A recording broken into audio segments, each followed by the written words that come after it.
यार, क्या से क्या हो गया। 26,200 300 का इंडेक्स आज लगभग 23,300 हो ही गया। अभी कितना लग रहा है सर डाउन साइड यहाँ पे, मतलब और दूसरी बात यह है कि एफआईएस के नंबर को देखिए ना सर, तो लग रहा है कि कोई अभी वो खरीदारी तो छोड़िए, अभी वो शॉर्ट कवर करने के मूड में नहीं है। तो हमारी ग्लोबल मार्केट्स में हमारी प्लेसमेंट, ईएम्स में हमारी प्लेसमेंट कैसी लग रही है आपको, और क्या ये सेलिंग इंटेंसिफाई और होगी क्या? Veeru, good morning. देखिए, निफ्टी के हाँ। स्तर कौन से मुमकिन है, कब तक मुमकिन है, ये तो इसमें तो आप माहिर हैं। मैं तो सिर्फ इतना जानता हूं कि ये करेक्शन ड्यू था। काफी हद तक ओवर ड्यू हो चुका था। और जो समझदार इन्वेस्टर्स हैं उनको एक चीज वापस समझ आएगी कि पेशेंटली अगर आप वेट करते हैं माहौल ठीक होने में, तो आपको अपॉर्चुनिटी बाइंग की जो मिलती है वो एक इसमें जिसको कहते हैं ना, वो the silver lining is that कि भाई महंगी हो गई थी चीजें, पी मल्टीपल एक्सपेंशन हो रहा था, कंपनीज को ऑर्डर अच्छे हैं, ग्रोथ है, लेकिन ग्रोथ कायम करने के लिए, हासिल करने के लिए समय देना पड़ता है। और ये जो था, ये समय मार्केट देने रेडी नहीं हो रहा था, और पहले ही सब कुछ डिस्काउंट हो रहा था। तो आई थिंक, और पहली तारीख को जब हमने मतलब नए साल की शुरुआत के टाइम जब बात की थी अनुज से, मैंने तब, आप भी थे, मैंने तब ये कहा था कि ये 1.5-2 महीना आपके लिए बहुत बढ़िया सुनहरा मौका रहेगा अच्छी अच्छे बिजनेसेस में इन्वेस्ट करने का। इमर्जिंग मार्केट्स में हमारी हमेशा परिस्थिति अच्छी रहेगी, वो तो उस पर डाउट नहीं है, लेकिन इमर्जिंग मार्केट से जो फ्लो आउटफ्लो है, और वो क्यों है कि आप देखिए डॉलर के सामने हम लोग जो जो रुपया वीक हुआ है, एफआई को वहीं इतना आर्बिट्राज मिल रहा है। अगर वो डॉलर में चले जाए वापस, तो वहीं उनको 4-5% का एडवांटेज हो जाता है। और 20 तारीख के बाद जब नए एडमिनिस्ट्रेशन के ऐलान, पॉलिसी के ऐलान होंगे, उसके बाद एक समझ आएगी मार्केट को कि कौन सी कंपनी, कौन सी देशों को फायदा है, कौन से कंपनीज को फायदा है, सेक्टर्स को फायदा है। तो उस तक मुझे लगता है कि पैसा सिर्फ जाएगा वापस यूएस यहाँ से, तो इंटेंसिफाई हो सकती है। आई एम क्वाइट हो दिस थिंग कि भाई ये एफआई का आउटफ्लो जो है ये शायद और गहरा हो सकता है। सामने डोमेस्टिक बाइंग जो आ रही है या आती है, वो भी थोड़ी सी थम जाएगी, क्योंकि अनसर्टेनिटी है। वो म्यूचुअल फंड्स को ये तो जरूरी है नहीं कि रोज जब एफआई एग्जिट करते हैं तब लेना ही लेना। आपके पास अपॉर्चुनिटी आ रही है, और कितना सारा पेपर नया ऐड हुआ है पिछले 1.5-2 महीने में आईपीओ के जरिए, तो वो काफी हद तक लिक्विडिटी वहां भी अच्छी खासी अब्जॉर्ब हुई है। तो आई वुड बिलीव मार्केट देगा आपको मौके, लेने वालों के लिए, लॉन्ग टर्म फंडामेंटली जो लेने की वैल्यू ढूंढते हैं उनके लिए तो बहुत बढ़िया मौके मिल जाएंगे। आगे आईटी में दिख रहा है क्या प्रकाश सर? टीसीएस को देख के कुछ समझ में आया क्या कि आउटलुक सुधर गया है, हालात पटरी पे आ गए हैं, या वैसे ही कंफ्यूजन में छोड़ गया है?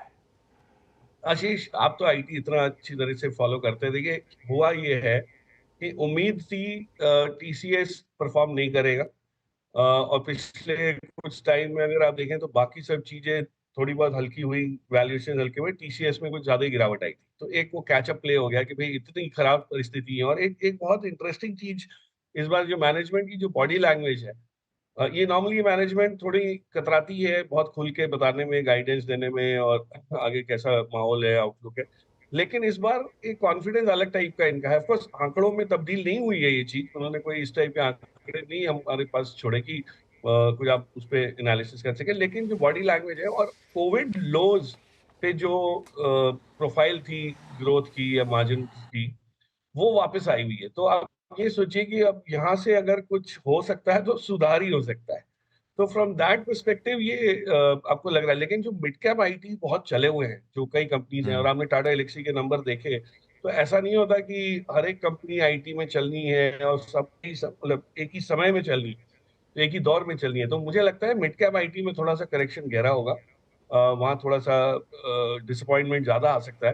But large cap IT more less has price that in. तो यहाँ से 20 तारीख के बाद अगर कोई आपके इमिग्रेशन रूल्स को लेके, पॉलिसी को लेके, H1B को लेके जो कुछ अगर वो रिस्ट्रिक्शंस नहीं आते, तो एक वापस एक नया दौर शुरू होगा। बट फिलहाल आई थिंक ये थोड़ा सा ओवर एक्साइटमेंट है कि बाकी सब आईटी कंपनीज में भी बाइंग आ रही।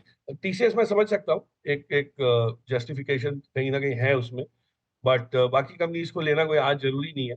आप वेट कर लीजिए, या तो नतीजों का वेट कीजिए, या 20 तारीख या 30 तारीख के बाद जो खरीदना है वो खरीदिए। अच्छा प्रकाश सर, जाते जाते एक आखिरी सवाल। अभी वो ज्योति सर बोल रहे थे कि आरबीआई की तरफ से भी पुश लिक्विडिटी इन्हांस करने के लिए 50 बिप्स सीआरआर में कटौती वगैरह हुई थी।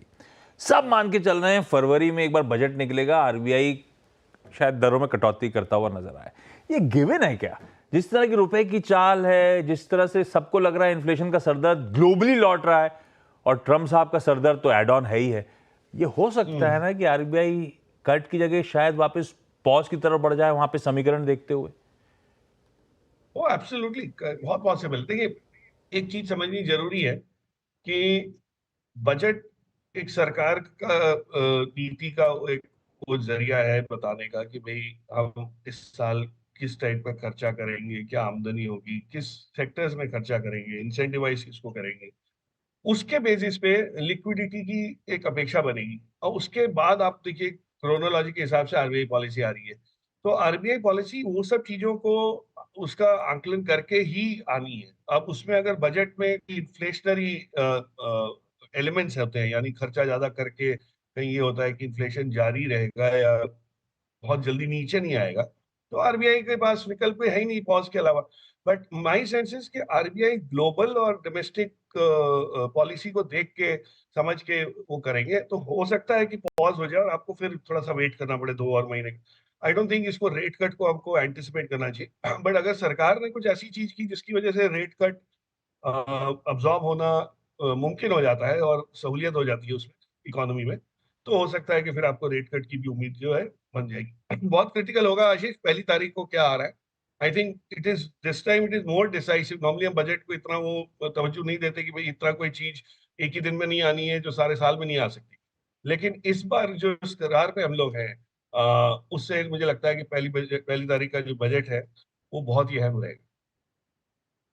ना 1 तारीख को प्रकाश दीवान साहब होंगे हमारे साथ हमारे पैनल में। जो बिल्कुल हम बिल्कुल होगी। जो हमें नहीं समझ में आ रहा होगा वहीं पे तुरंत प्रभाव से समझ लिया जाएगा। Prakash sir, thank you so much जुड़ने के लिए। Thank you Ashish. Viru, TCS